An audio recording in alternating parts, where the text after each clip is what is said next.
Well, good afternoon, everybody, and welcome to the Google Plus Hangout on Air. We're talking with Jay Asher, who you see to my stage left, I guess it would be, New York Times and international best-selling author of the frequently challenged novel, 13 Reasons Why. We have a lot to talk about, and we've got an hour to do it, and I'm delighted to be here. I'm Kim Alexander. Up until very recently, I was at Sirius XM Book Radio. Now I can be found here in this little box and on Kim Alexander Online.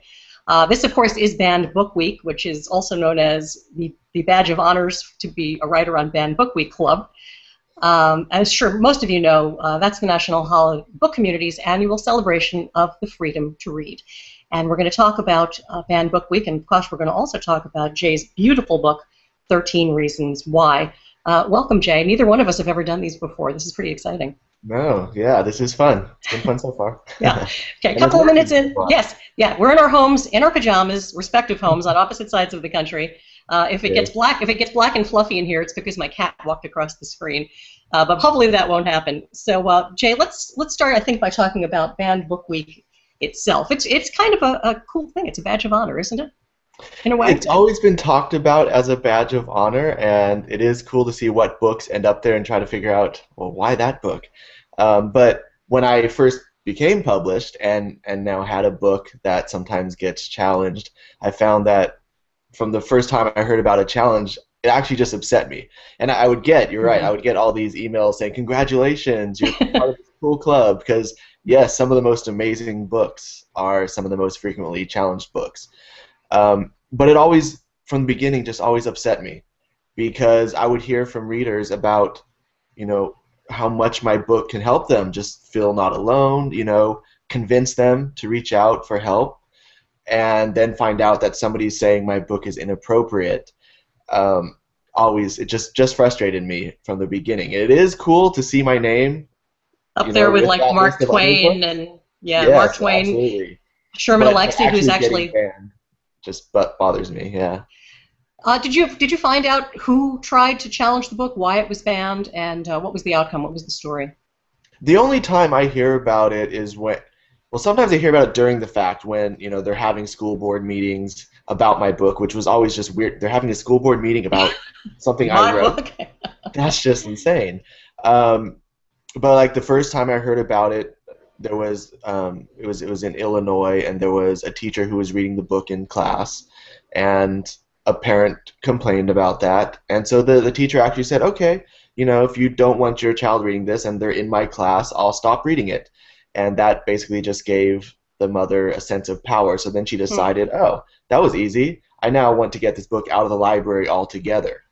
And basically then she's saying, I want to decide what the other students at the school can and can't have access to. So they held a school board meeting because they usually have things that they have to do when a challenge happens, and they had a meeting, and apparently the teacher told me what was going on.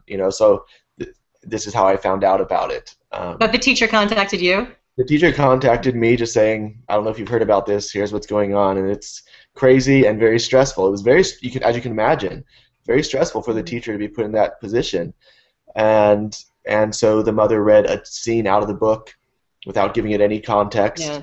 And then it took this 17-year-old student to stand up and say, well, here's what happened leading up to that scene, and you have to know that to understand what's going on in that scene and the repercussions of that scene. And pretty much immediately, the school board voted, oh, this is perfectly acceptable. But if she hadn't said something, it might have gone a different way. And I always thought that would teach the adults who should know about context. Yeah, that seems like something that you'd know going in. But I have to plug BookTrib for just a second, who are our fine sponsors today. Head over to BookTrib.com for Banned Book Week content all week long, including giveaways, original articles, author quotes, and more. And if you're not a winner today, you'll have another chance to win 13 Reasons Why, the book we're here talking about today, on BookTrib.com. You must be a member to win. Well, the point of Google Plus Hangout on Air is to interact with the many people who love this book. So we're going to do that right now, and we're going to start with a question from Tamara Rhodes. And Tamara says, what do you say to those who feel that the subject matter in your book, I think this is an interesting question she makes, too adult for young adults? Where do you make that distinction? Yeah, and that's a good question. I always feel there's nothing I wrote about in the book that hasn't happened. I mean, everything that's happened in the book, either when I wrote it was inspired by something I'd seen or something that happened to family members or friends or things I just heard about. But then when the book came out, pretty much everything in there I've heard from teens who say it happened to them, in which case I feel it's entirely appropriate to talk about. Because otherwise you're saying, oh, yes, I know this happens, but we're not going to talk about it. You know, if it's happening to them, it's not too adult because it's part of the teen experience for too many of them. So that's where I always say, if it happens, then it's completely appropriate to talk about. And if we don't talk about it, we're just ignoring it. And then somebody who's experiencing those things, if nobody's talking about it, no books are written about it, they're going to feel alone, which they already do anyways when these things happen to them. And the only thing that convinces somebody to reach out for help is when they think somebody's going to understand. If you don't think somebody's going to understand, you're not going to reach out for help. And so if we don't talk about it, don't write about it, that just furthers that problem. 13 Reasons Why, #1 New York Times bestseller. Nice work. Very nicely done. That's amazing. It's a beautiful book, and it's very powerful, and it really drove home to me the indisputable fact that high school is the worst. It was bad when I went 200 years ago. What was your high school experience like? People are always shocked when I say it actually wasn't that bad.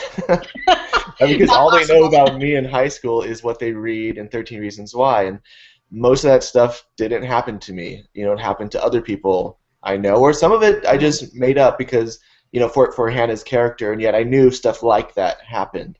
And it was fine. I didn't enjoy high school. I wasn't involved in sports. I was a wannabe rock star that never really learned how to play guitar, so I don't know why I tried doing that. That never stopped a lot of people. It absolutely, and some of them actually become very successful. But yeah, it was okay. You know, I was definitely glad to get out of it because I just wasn't enjoying. I mean, my friends were there, and that was all great. It wasn't amazing. It wasn't horrible. It was just very, very neutral.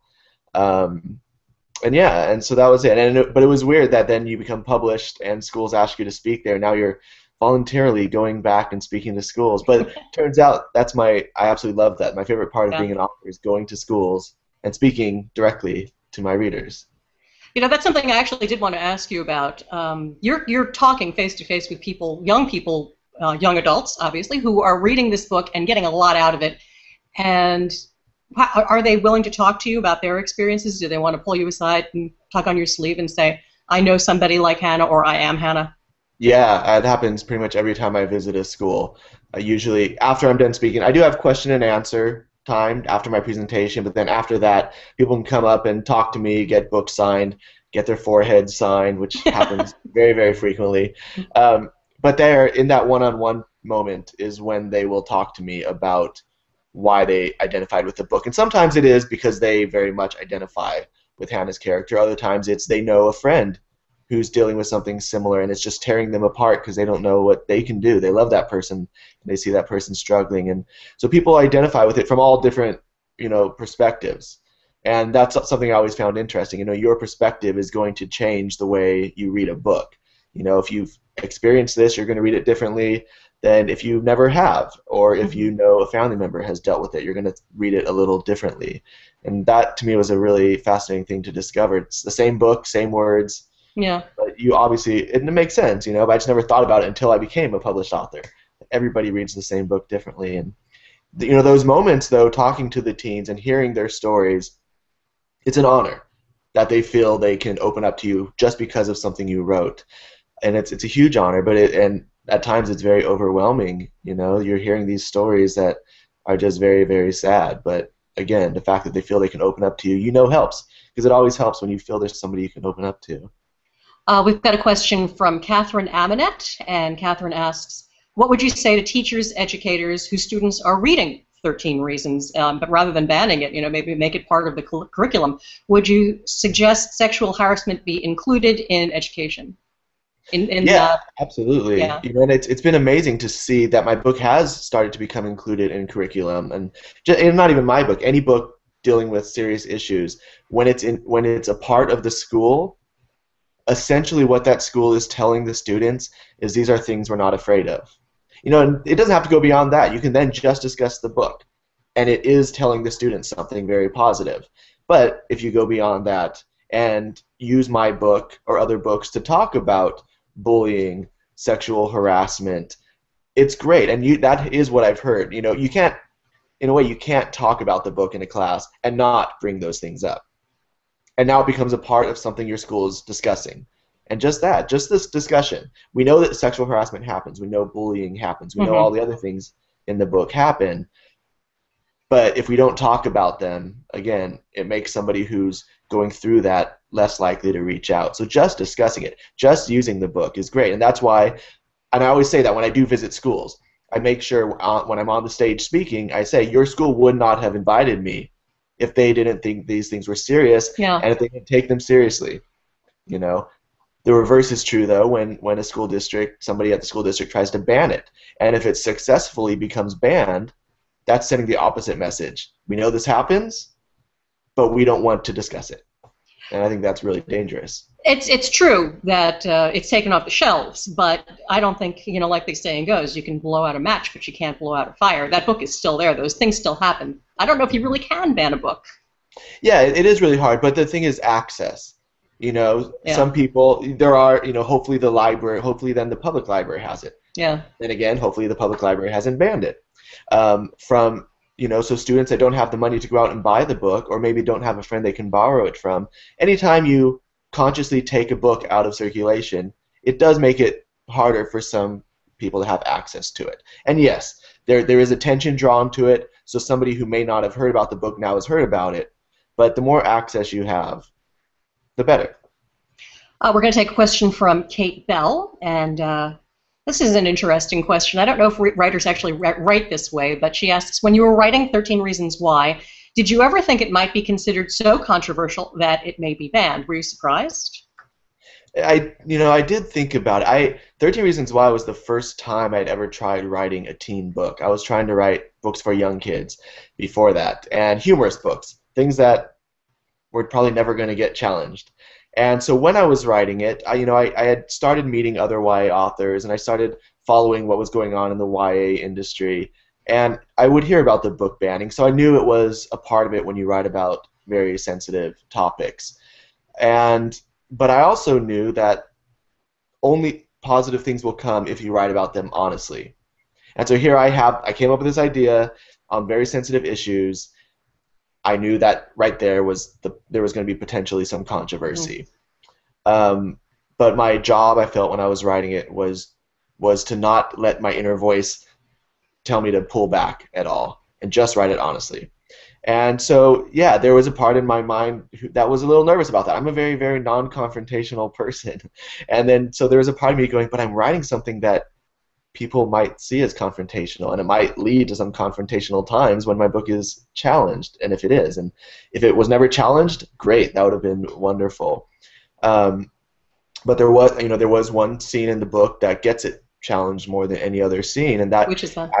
It was later in the book, and it's the hot tub scene, I call it.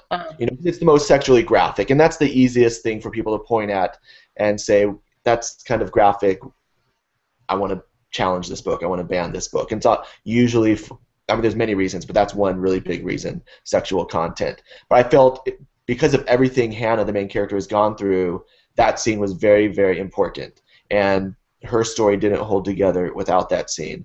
And it needed to make you uncomfortable when reading it, otherwise you wouldn't get what she was going through. And I actually did write a less graphic version because there's this balance. I wanted my book to be read. I wanted people to have access to it. And I was a first-time author. If bookstores and libraries decided not to carry it because of this one scene, then my message... You have to ask yourself, is it worth it? Oh. Yeah. Yeah, and there is that. There is a self-censor. You're always doing that. If you're writing a book with tons of violence, sometimes you pull back because you're like, maybe this is just too much, even though it actually happens. So there is that self-censor. What am I comfortable talking about, and to what degree? And so I wrote a little less graphic version, and I let my publisher decide which one to go with. And they felt that the less graphic version was well written, but the emotion wasn't there. So it had to be how I had originally written it. And I think that was the right choice, even though it did lead to some challenges. 13 Reasons Why is the story of a girl who tells her own story, essentially, after she's no longer with us. What was your responsibility to Hanna? How did you want her to tell her story? You know, it was interesting. It's in first person. You know, she's recording these audio cassettes, and on each side of each tape, she's describing somebody at her school and their role she feels in her decision finally to end her life. And when I was writing it, it was almost like an actor. You know, I had to get into her brain, and I had to understand the world from her perspective. And it was a really interesting thing, and because there were times she would say things that me, as an adult, didn't agree with. And yet it felt very much like what she would say. And so I put it in there. And you know, knowing that there are going to be times the reader will disagree with what she's saying, and that's okay. It is funny, though, sometimes people will read a book, and if they disagree with the main character, they think it's a fault in the book, when actually, no, it's good that you disagree with her there, you know. But because there's this second narrator, Clay, who were in his thoughts as well as he's listening to these tapes, a lot of times I use him to point out where Hanna is maybe being too melodramatic. And so I thought having both of those characters was important. But from Hannah's perspective, my job was just to write it and feel what was going on just as she did, and try to write it as clearly as possible so readers understood. Maybe she was taking things too far, but this is how she felt. And that was one of the things I was trying to say. You know, everybody in the world has different thresholds of what they can handle. So yes, what she dealt with, other people have dealt with and gone on and been fine. Mm-hmm. But other people deal with less than that and don't go on fine.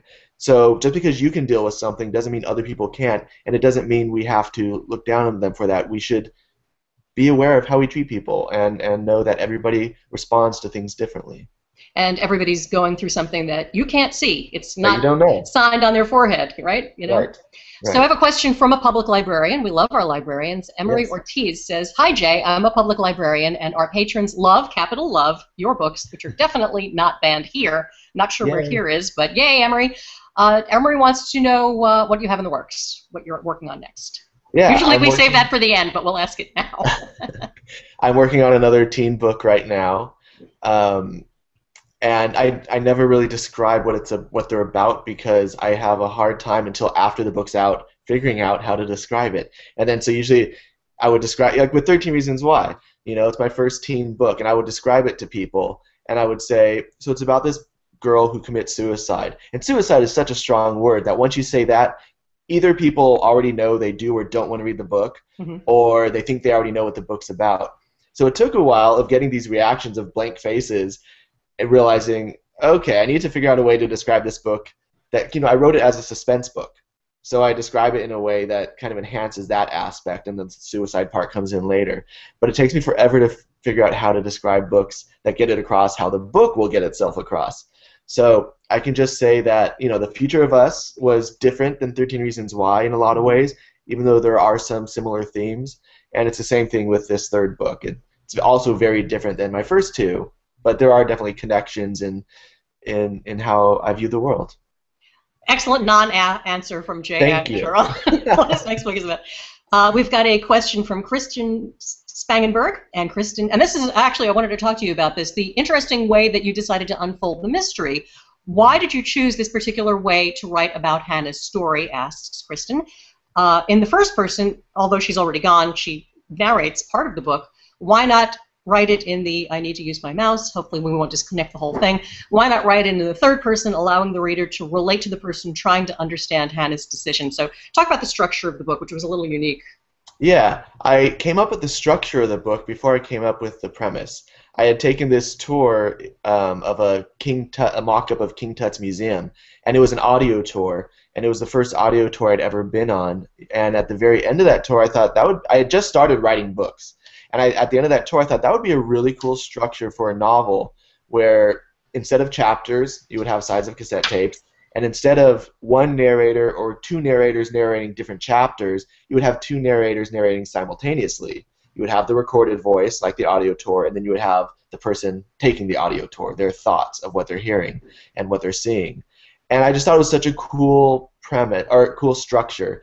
But I saved it, you know, even though I was working on other stories, I saved it knowing there's probably a story that it wouldn't just be a gimmick with, but it would enhance whatever I was trying to say. And when I came up with the premise for 13 Reasons Why about this girl commits suicide and records these tapes, I knew that was the perfect structure for that story, because then you would have her words in first person, but you're not in her head, you're actually just hearing her words. So we actually don't get her inner thoughts, and but then you would also have the immediate response of somebody who knew her interpreting kind of what she's saying and getting his reflection on what's going on. So I thought it was the best way to tell that story. And once the idea came to me, it really came to me like that. The premise or the structure had been in my head for years, and then one day it just all fell together, and I was just so intrigued by it, and I knew it would add a lot of suspense, which I thought was important in a story about suicide, so that it doesn't become overwhelmingly sad, but there's this suspense of where does this boy end up on these tapes. I know a lot of the suspense comes from that. And so I just thought I thought it was a perfect match, and it was almost like a puzzle in writing it. And how do you make that work with two narrators? How much is too much interruption by the listener, and how much is not enough? And so it was fun. It made the writing itself really interesting and fun. You didn't write it linearly, where you wrote all of Hanna's stuff and then you wrote all of Clay's stuff, did you? I started writing it how it is in the book, where Hanna would say something and then Clay responds, and Hanna Clay back and forth. But it was so hard to keep their voices straight when sometimes just after a sentence he was interrupting. So I actually went back and deleted everything Clay said, which was only a few pages at that point. And then I did write it from beginning to end, Hanna's story. And that took about a year and a half. And then I went back and would just read through it. And a lot of Clay's reactions are very similar to my reactions, because I had forgotten a lot of what I'd written by that point. And so a lot of times I would read something Hanna said and be shocked at how extreme she was taking it, and so I would have Clay respond in the same way, knowing that's probably how other readers would respond. And it's been fascinating, because a lot of times I hear from readers saying just when they started getting really frustrated with what she was saying, Clay would express frustration, and that let them kind of relax and get back into the story. It's been a fascinating experience. I'm sure different parts of what happens to Hanna have, as you said, everybody reads the book from their own perspective. For some reason, the thing that just killed me was she was in the little store and somebody put their hand on her ass, and then they were like, "Oh, don't be, just calm down. Don't. It's just a joke." And that just made me so boiling with rage. Everything that happened to Hanna obviously didn't happen to me. Have people come up to you and said this specific thing made me want to, crash my car? Maybe not crash my car. But I hear polar opposite reactions to scenes very much like that, including that specific scene, because some people will see it just as the boy in that scene sees it. This is not that big of a deal. It happened. A lot of times you'll hear it happens all the time. And yeah, it does. It does. But just because something that happens all the time doesn't mean it's right. And like you said earlier, we don't know what else anybody's dealing with. So we don't know at that point what else Hanna's dealing with. So maybe she takes it to a different degree than somebody else would. But it still doesn't make what happened right. And so the reaction from males and females will say, "Thank you for pointing that out." And males and females will also say, "It wasn't that big of a deal, and she took it to an extreme." So yeah, again, you read it from your own perspective, but that is one that is pointed out a lot with both extremes. Are boys reading this book? Yeah, and it's been the response from boys has been, just as strong. They always say that at that age, and actually from that age on, women read books a lot more, and that's true. More females read my book than males, but the reaction from males is very much the same as from females who read it, which I love, because I wrote it for both sexes, and there were scenes in the book that I wrote very much, I want boys to read this, like the hot tub scene. It's a scene that I really wanted to write it that way for boys. I have a question from Sarah. As you and Kim touched on before, many readers tell you how deeply they connected with Hanna. What was it like the first time somebody looked you in the eye and said, "This book saved my life"? It was through an email, so it was probably... it was very intense, but in person, which I have heard it in person as well, I cried the very first time I read that, because I didn't expect that. I had a close relative who attempted suicide at the same age as Hanna, a junior in high school, and that's where my understanding of this came from. And I knew part of her issue was feeling like nobody understood her because nobody was talking about these things. And that's why I said I knew discussing it honestly was the only way to do it. And but I was just trying to say it's important to treat each other with respect. It's important to reach out when you need help. And that was my message. Those were my messages. And then to hear from somebody saying, because usually what they say is they read it because they're suicidal. Wow. Sometimes. And nobody's talking about these issues, so they'll run to fiction. And that's kind of the power of fiction sometimes. When you don't know where you could run, when you don't know who you can open up to, here's somebody who at least is talking about what you're experiencing. And a lot of times they'll say that's the first time they felt somebody gets them. And they like Hanna, they identify with her, but then they also get upset with her because they want her to live. Yeah. And they see the things she's doing, pushing people away, reaching out but not being totally open when they do reach out. So then how can somebody really help you? And they say they get so frustrated with her because they want her to live that then they realize, wait, it is up to me to make sure I get help. Yeah. And that there are obviously people out there who will get me. And so a lot of times they'll contact me after they decided, after reading the book, to reach out and get help. And they'll contact me saying that, their parents, their eyes were opened up and that they're seeing, a therapist now. And yeah, I cried the first time I heard that. It's beyond what I expected. And to know that a fictional book can really have that kind of power was beautiful and amazing and very overwhelming. And it's still overwhelming whenever I hear it. I still cry sometimes when I get those emails. And interestingly enough, when I the day I found out that 13 Reasons Why was the third most challenged book in the country, was the day I got an email an hour later saying your book saved my life. And there's that kind of those polar opposite reactions. Mm-hmm. Somebody thinks it's inappropriate, and another saying you have no idea how appropriate this was for me to read. We're going to definitely get back to what to do, where to reach for help, and the project. But let's step down for a word from our sponsors. Google Plus Hangout on Air and BookTrib for Banned Book Weeks. That's what we're doing. BookTrib.com, Banned Book Week content all week, including giveaways, original articles, author quotes, and more. And if you're not a winner, you have another chance to win 13 Reasons Why, the lovely book we're talking about today, on BookTrib.com. You must be a member to win. How has your life changed since you became a #1 New York Times bestselling author? And do you ever get tired of hearing that, by the way? Well, it's weird to think about how much life has changed and also stays the same in many respects. I was working at a public library when the book came out. When I sold the book, actually, I was working at a public library and as an assistant children's librarian when I came up with the idea for the book and started writing it. And then I was working at a public library, full-time job. And after the first year the book was out, it just kept building steam and becoming more and more popular. And I started getting asked to speak more and more. And I knew, one, I just loved to do that. I loved going to schools and libraries and speaking. But I also knew it was important in promoting the book to go out and speak to my readers.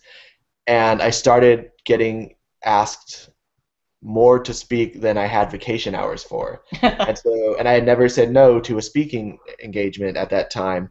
And yet having a full-time job is a very secure thing to have. Mm-hmm. And deciding, no, I'm going to give up everything and just focus on this artistic thing. It was very scary to let go of my day job. And essentially I forced myself into that position by saying yes to a speaking gig that I didn't have enough vacation hours for. And then it was, okay, now I either need to call and cancel, or I need to say I need to leave my job. And so far, I've been doing this full-time for 5 years now, and it's been amazing. So that is the biggest change. Being able to do this and speak as often as I can, which is something I absolutely love, is the best thing. A question from Kelly Weber, who wants to know how you were able to portray a suicidal character. What kind of research did you do? Who'd you talk to? And that is from Kelly. Like I said, my understanding of the issue came from my relative who was that age and who survived her attempt, and because of that, we did discuss for a long time, how she got to that point. And it was something I hadn't put much thought into before, but when that happened, I felt an understanding from at least one person's perspective. And that's basically what I drew from.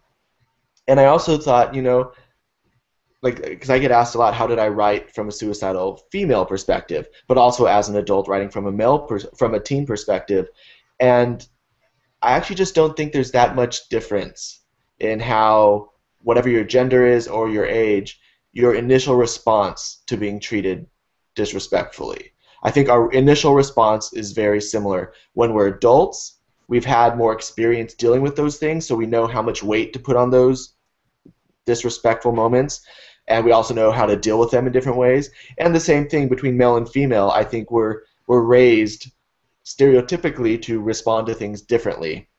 And but so as the writer, like I said, it was just getting into her head. I felt I understood at the basic level, how something like that would feel. And then it was just writing it as honestly as possible. But yeah, I just don't think there's that much difference, actually. I think our response is different sometimes, but our initial feeling is very similar. We talked about this a little bit before the chat started. I asked you what year the book was set. Yeah. And you said now. Yeah. And then we started talking about social media and that sort of stuff. Talk about that a little bit. Yeah, I started writing the book at the end of 2002 or the beginning of 2003. That was a long time ago, over 10 years ago. And technology has changed a lot, but when I wrote it, I knew I wanted it to feel modern for as long as possible. So because of that, there's very little technology in the book, and so I describe like cars. The only car that I mention in the book is a classic Mustang, because a classic Mustang will always be a classic Mustang. And I figure the reader will fill in the rest, because we do have other cars. We have people driving in other cars in the book, but I figure the reader will fill in what type of car that character would be driving. The reason actually I chose cassette tapes, even though they're outdated, in a weird way, is to keep the book modern. Because starting the book in 2002, or when I finally sold it in 2006, if I had used the most modern form of recording at that point, it would be dated this many years later if the characters were reacting to it as if it was very modern. But in the book, Clay, when he first gets these tapes, he wonders, I don't even know if I have a way to play tapes. And so that makes it modern automatically. And so I really had those things in my mind the entire time. If it's outdated and the characters react to it as if it's outdated, it's modern. And it's modern, right. So. When we're talking about banned books, and Mackenzie Morell wants to know if you've got any particular banned books that you were very fond of, and do you think any book should ever be banned? No, I don't think any book should ever be banned, because what one person gets out of a book is going to be something different somebody else gets out of the book. So it's impossible to say, because I have this reaction to the book, that's the only reaction that's possible. There are people who read my book and see absolutely nothing positive in it. They are convinced, because of how they read it, there is nothing redeeming about the book. And yet it saves people's lives, they claim. Or it convinces them to treat people with more respect. So you have some people saying that, and other people completely convinced that there's nothing good about the book. So just because of that, I don't think it's possible to ban a book. I just don't think it's any good reason for that. We have a question from a person whose name I'm going to mispronounce. So Gio Delcy, please forgive me. Is there going to be a movie, and are you going to help with it? Everybody wants to cast the movie. Everybody wants to know, and I would love to tell you what's going on with that, but I'm not allowed to say certain things. Only thing I can say is that Selena Gomez is attached to star as Hannah Baker and has been for several years, and the rights had been sold and then were given back, and some cool things are happening right now about that, and I can't say more than that. And it's when Selena was attached. It's been fun to go online and see these interviews, these red carpet interviews with Selena, where reporters ask, what's going on with 13 Reasons Why, and she kind of has the same thing. I can't really say, but it's really exciting. So all I can say is cross your fingers. I'm very, very excited about the way things are progressing. In fact, right when I get done here, I have a phone call with my film agent. So that's all I'm saying. Oh, master of the non-answer, Jay Asher, author of 13 Reasons Why. Which actually brings us to another question. The book was written a couple of years ago, and we're talking about it today. It continues to resonate. I mean, there's lots of important books that fall off the radar after a couple of months. Why do you suppose this one is not going away. Yeah, you know, when I was writing the book and when it first came out, I personally didn't. I just never even thought about the bestseller list. I thought this book is so specific about specific issues, and that it's going to have a very small but passionate following. I thought people would absolutely love it, but it would be a small group. And even my publisher wasn't sure. And so they didn't do too much marketing at the beginning. They wanted to see what the reaction in the beginning was going to be from readers and booksellers and librarians. They just weren't sure. They loved it, but they just weren't sure about that, which was great because then when it became a bestseller 6 months after it came out, it was obvious it was readers telling other readers about it. And that's the best way to have a successful book, is the people you wrote it for telling other people, you have to read this. Yeah. And that's been how it's continued to this day, is people telling other people about it. And then you have the librarians noticing this is a book that lots of people are reading. Let's promote it more. And schools saying, if they're already reading this book and it's about issues we talk about, a lot of schools already have bullying curriculum. Let's use this book to help discuss this issue that we're already going to be discussing. And so it's been amazing. It's been phenomenal and something I completely didn't expect. The character of Hanna, who broke my heart in a million pieces, she loses her agency just piece by piece. Her reputation, her home is no longer safe, her work is stolen, ultimately her body isn't even her own. Would you say that the cassette tapes are her attempt to rebuild herself from the inside out? I get asked a lot what I think her reasoning for making the tapes is, and one of the cool things about having a book told in first person, and from her perspective, again, it's first person, but you're not in her head. You're just hearing what she's choosing to tell. And so Clay is actually the main character because we actually hear his thoughts. And he has to guess. I wonder why she made these. What is her purpose? What is her purpose in putting me on the tapes? And I kind of wanted to leave that a little open-ended. So I think, as she says on the tapes, I just wanted you all to know. I've already made my decision, but I want you all to know the role you played and that the little things do affect people. She's not doing it for revenge. At least that's not what she says. But I also think there's a little bit of that in there too. I think there is a little bit of revenge, and I think when people get upset with her about that, I think that's totally appropriate. A lot of people say, especially earlier in the tapes, what those people did was actually very small compared to what she's now doing to them. And I think that's right. And I don't think she thought things completely through. Yeah. I think in many cases she is doing the exact same to them that she's blaming them for doing to her. I think that's fine to think that. Yeah, I think there's a little element I think we all fantasize, especially when we're young, of you'll be sorry when I'm dead, Yeah. That sort of thing. But it certainly, it becomes more than that. But Right. no, I think there was an element of revenge. There has to be. Yeah.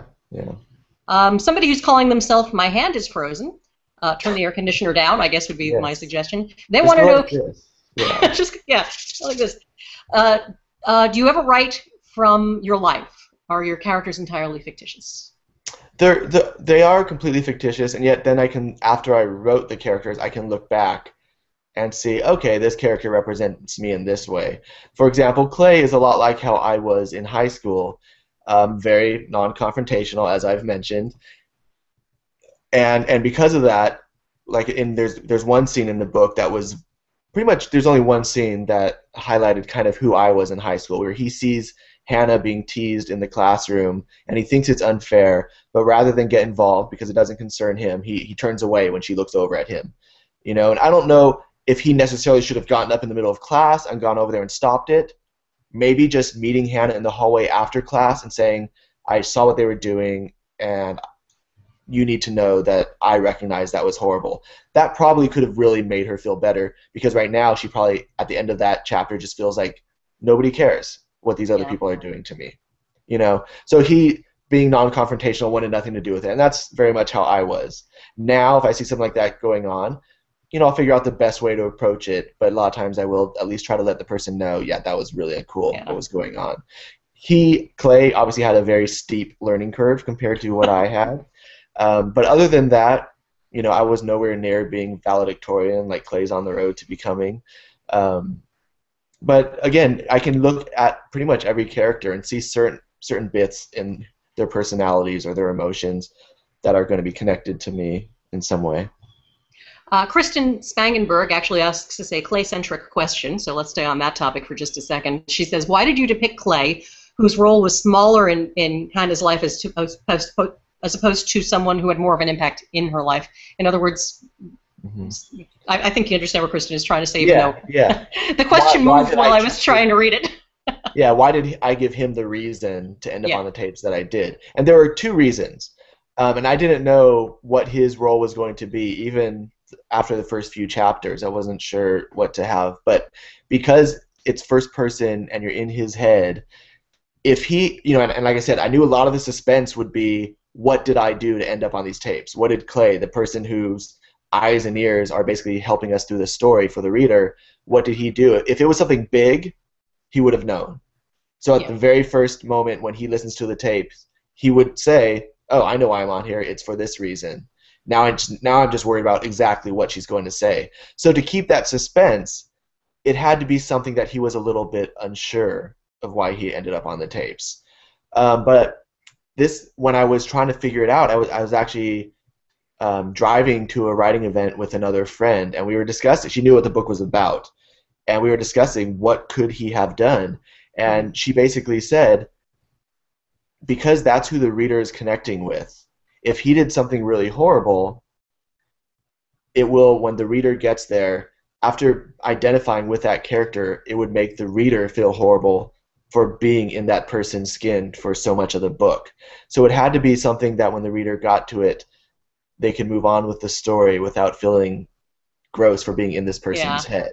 But again, we don't know exactly why Hanna's recording these tapes. And at one point, Clay has an interaction with the person who has the second set of tapes and says, why am I on these tapes? And the other person basically says, I think she just wanted you to know. She knew you more than anybody would have questions of what happened to her, and so she needed you to know. So again, we don't know for sure why she included him. All we can do is kind of guess. Let's talk a little bit about what maybe we could have done. How we can help Hanna. Mr. Porter is the guidance counselor, correct? He's a psychologist, the guidance counselor. He does not cover himself in glory in this at all. What should he have done? What is the responsibility of somebody who's in school? Somebody like Hanna. And that was an important. That scene, more than almost any scene, was heavily inspired by an event I witnessed when I was in school. I was in this group called the peer helpers. It was essentially teen counselors. When a student didn't feel like they can approach an adult, they could ask to speak to one of the peer helpers, and we would try to help them. And of course, there were certain issues that we had to report, and I was in a couple of situations like that.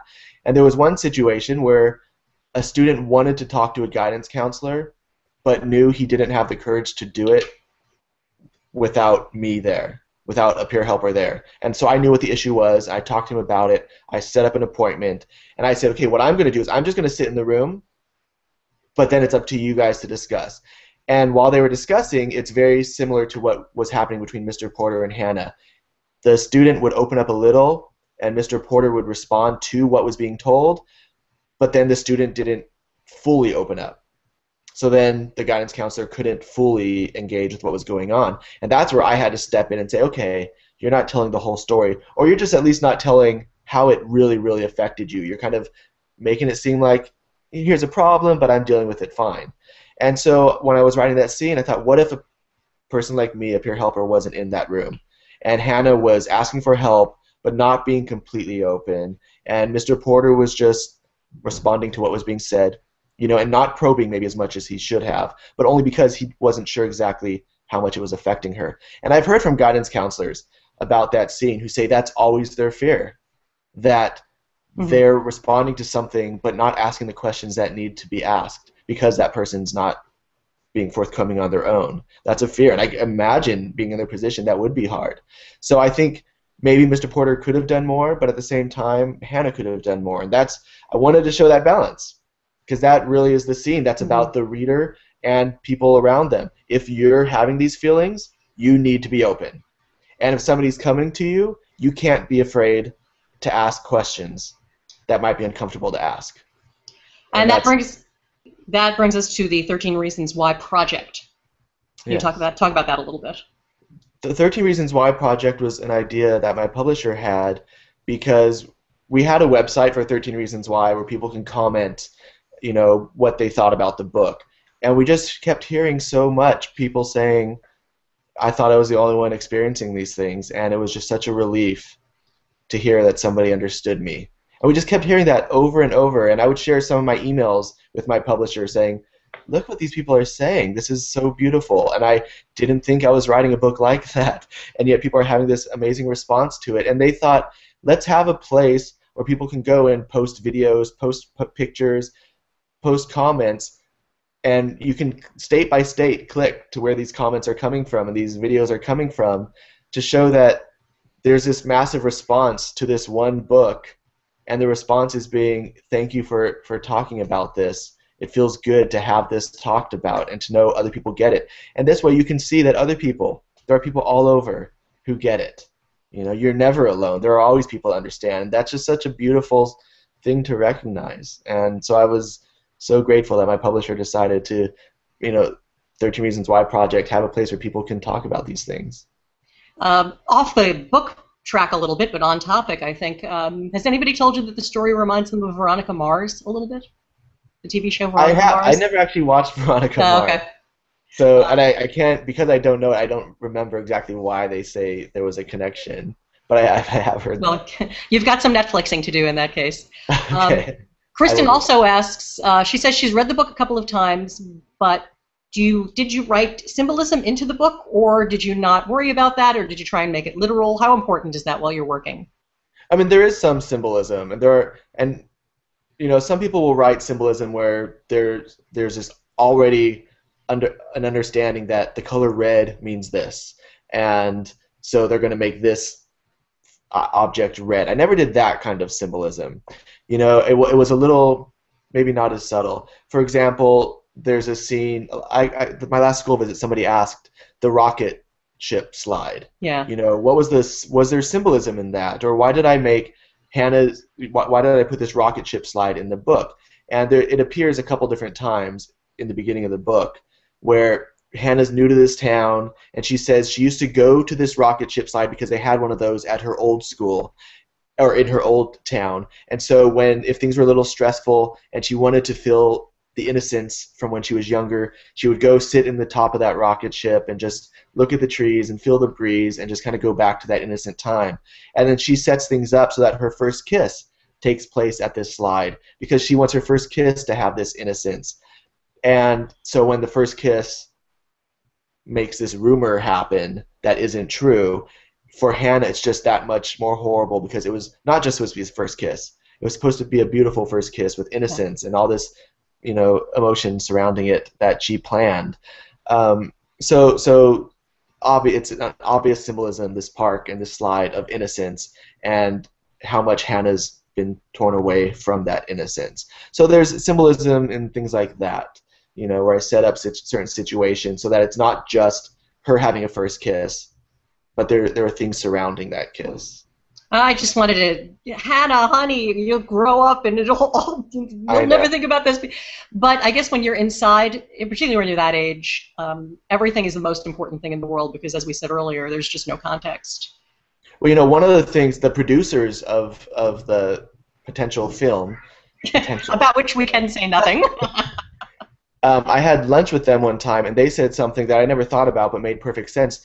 He said that he sees Hanna as a romantic, and which just makes things more difficult for her when they don't go well. And I thought that was a perfect way to describe her. I think she's a romantic. Yeah. Yeah, she wrote the script in her head, and then it was a different script. Yeah. Laura Booksnob. Hi, Laura Booksnob. She says, who are your favorite authors, and what are your favorite books? My favorite book is Stargirl by Jerry Spinelli.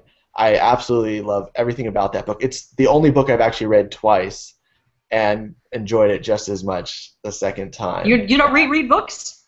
What's that? You don't reread books? There are too many books out there to spend time rereading one. I don't know.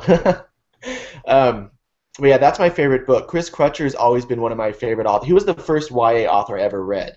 When I was in high school, there were YA books, but there wasn't that many, and schools and bookstores never had a YA section.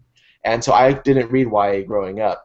And I heard him speak at a writing conference one time, and I just loved what he had to say. So I decided to buy one of his books, one just so I can get his autograph, but then also just to see, I know how he speaks and how he puts himself out there, but now how does he write? And Stoughton was the first YA book I read, and it was my introduction to YA literature. And so he's always held this really big position in my mind. And one of my other top two favorite authors was Carolyn Mackler. I absolutely loved her book. So then when I was asked by her to co-write a book with her, that was just the biggest honor. So. Well, let's talk about that. I'm glad you brought it up. The Future of Us, which I actually spoke with you and Carolyn Mackler about it was like 2 years ago, I think. Yeah. I thought it was really interesting how technology is a through line in both of these books. In one case, it's the cassettes, and in the other case, it's the AOL membership online posters. Yeah.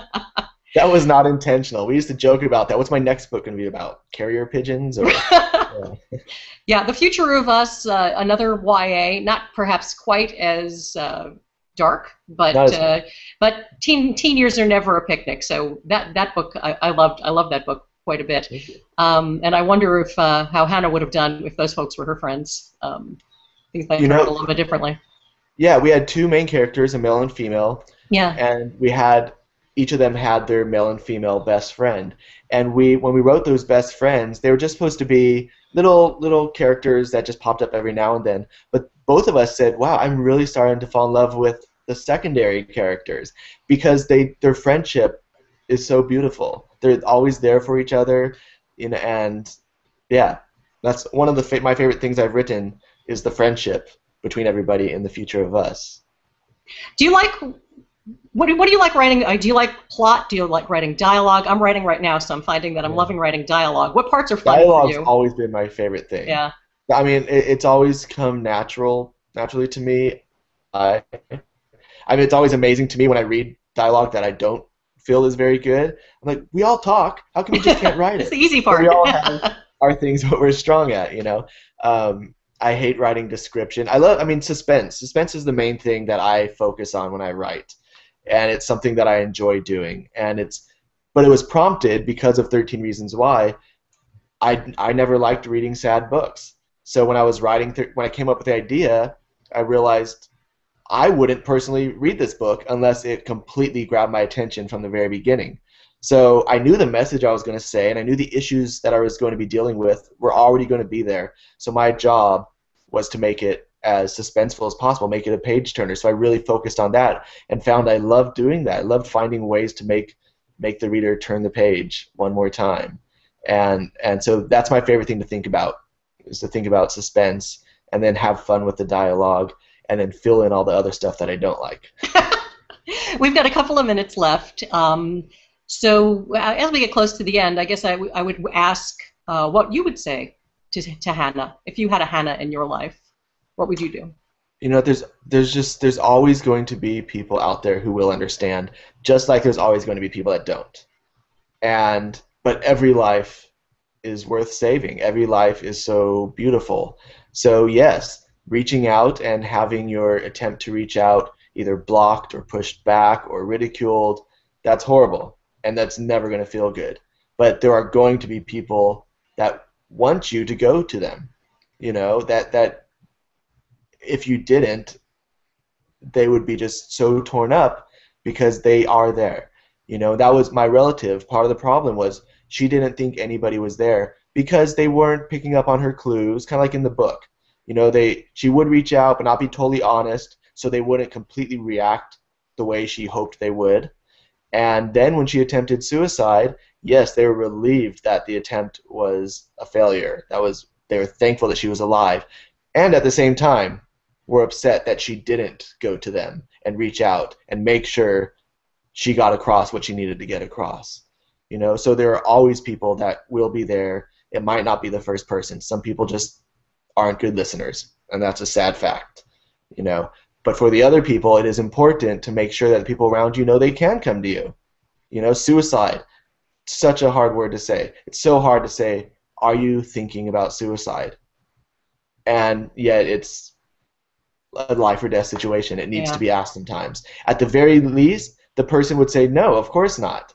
I would never. Well, okay, fine. But maybe they'll say, well, I've thought about it. Mm-hmm. And then there's the discussion you can have right there. And now that person knows you're somebody that's not afraid of this. That you can say the word and the door is open that much. Yeah. Did you find any organizations or groups that you particularly liked that somebody could pick up the phone or get online with? Every community that I've found seems to have they have a toll-free hotline, a crisis number that you can call. There are national hotlines, but there are also local hotlines, and their job is sometimes to just be there and listen. But the national hotlines are there to listen, but also to attach you to people in your community, so you can have somebody helping you right there. But sometimes there's a number at the back of the book. But I think it's the most beautiful thing that there are these numbers that on the other end of the line is a stranger who actually wants you to call. Mm-hmm. That in the moment when you need somebody to talk to and you can't call a friend, or you don't feel you can call a friend, you can call this person. And this person literally is waiting for you to call. Because sometimes just speaking, just talking about what's going on helps. Just talking about it releases some sort of burden, because now it's not just inside you. And anything you can do to lessen that burden is great. Talk to somebody. Get help. But at the very least, just talk to somebody. And on that note, we're going to wrap it up in just a couple of minutes, so I want to remind you to head over to BookTrib.com for Banned Book Week, content all week long, giveaways, articles, author quotes, and more. If you haven't won your copy of 13 Reasons Why yet, become a member of BookTrib.com, and you could win a copy of Jay Asher's wonderful book, 13 Reasons Why. I want to thank the folks at BookTrib, Merrill and Sarah and Corey, the tech guy, for setting us up. Jay Asher, let's run through the social media. Where can people find you? Well, I have a blog, jayasher.blogspot.com, Facebook, facebook.com/jayasherwriter, Twitter, @jayasherguy, and yeah, come find me. And 13 Reasons Why is available at pizza parlors and hardware stores everywhere. Everywhere, yes. It's been surprising. Jay Asher, 13 Reasons Why. I'm Kim Alexander. I'm at Kim Alexander Online, and this has been a Google Plus Hangout on Air with Jay Asher from BookTrib. Thank you very much, Jay. Thank you, and thank all of you. Thank you.